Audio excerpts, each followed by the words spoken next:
Queensferry. That train arriving, we're waiting for our train. The one thing I find very strange...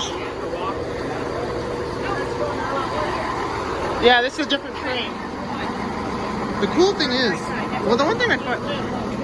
Yeah, that's two. This one's one. The one thing I find crazy about these trains in England is their motor sounds like a bus motor, like a diesel. Well, it's diesel, of course, but it almost sounds like a bus motor in America, which I find kind of strange.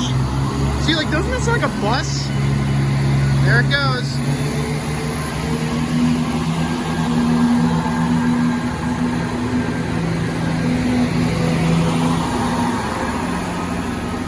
Like, yeah, it sounds like a bus. That's kind of strange, but pretty cool at the same time.